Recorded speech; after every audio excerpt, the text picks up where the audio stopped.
Hello, I'm Anderson Hurst. I'm a director at Selling Interactions, a consultancy specialising in sales excellence. We prepared this short video to talk about key account management strategy, something which is very popular and widespread at the moment. And the aim of this video is to share with you some of the lessons we've learned in implementing programs, and also to recommend you some good books actually that we found helpful in thinking through some of the issues that firms face when they implement a key account strategy. So I think there's 4 key areas that we found to be really important when you think about key accounts. And the 4 points are: firstly, what is the content of the key account plan that you have? Second, what's the process that you're going to use in order to create those plans? Thirdly, how is it you create governance around the processes to make sure they stick and embed and deliver results actually? And fourth is the skills that are required by client-facing staff in order to make the plans really work well. So we'll deal with those in turn, and hopefully they'll help you to think through some of the things you're doing with your business to make key accounts more successful. So, starting with the content of the plans. Every business will need different things in their key account plans. It will be things like financial information, customer data, key personnel information, and it's important to think through what would make a good plan if you could envisage what does good look like, and then codify that so that the people involved in making the plans have got some kind of guidelines to follow in creating a good account plan. And one really good methodology we found for doing that is checklist philosophy.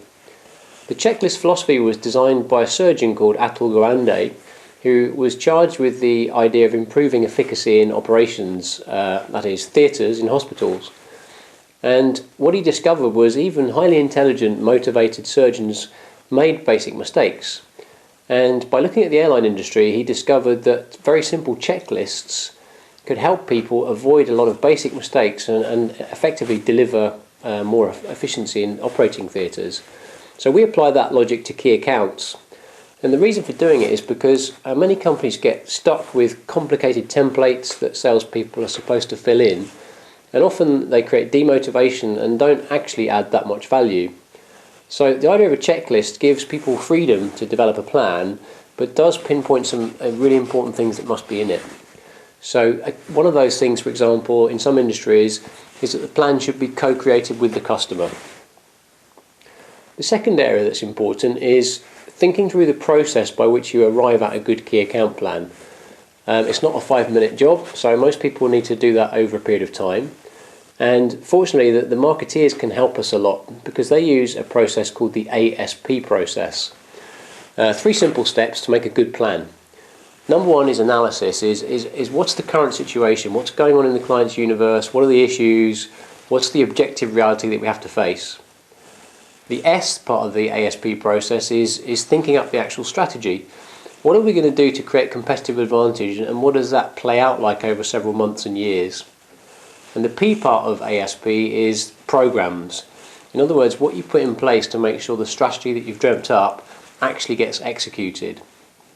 And a good book that I would recommend for this is the marketing textbook, Marketing Concepts and Strategies, which was written by Sally Dibb and Lyndon Simpkin at Warwick Business School. A good practical textbook to help you think through the proper analyses you need to do for your accounts.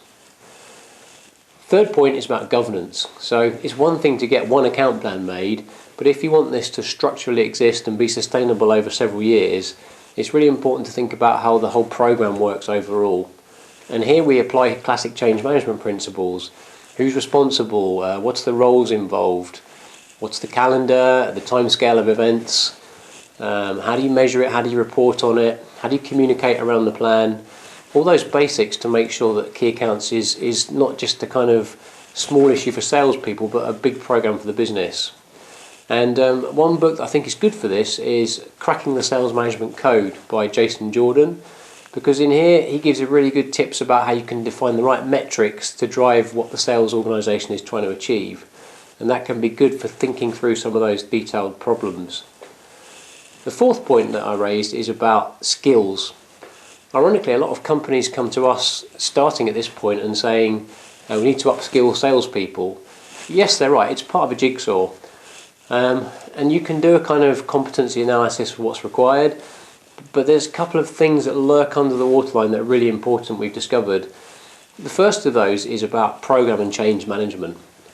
If you've got an account plan that's going to have any impact at all, then it means coordinating people, leading people, and effectively driving change over several months. And the majority of salespeople didn't have experience or training like this on their journey up to a key account manager. So it's important to give people some basic tools and tips to help them do this. Related to the skills is finances. Again, for a lot of salespeople, they won't have needed to have any kind of detailed understanding of finance, and yet a good key account plan could have big implications for profitability or cash flow, and a salesperson needs to be conversant with those kind of concepts. I think a really good book to understand what the customer is looking for in the skills area is Achieving Sales Excellence by Howard Stevens, which was led by a huge customer survey to understand what they expect from key account managers actually.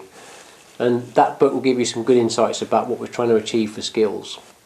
So, 4 areas to look at: the content of the plans, the process by which you make them, the governance around those processes, and the skills people need.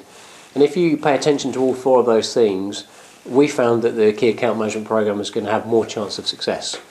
So hopefully it's been helpful to help you think through what you need to do. And of course, we're always here to help you if you want parts of that jigsaw to be improved or developed. And the easiest way to get in touch with us is info@sellinginteractions.com.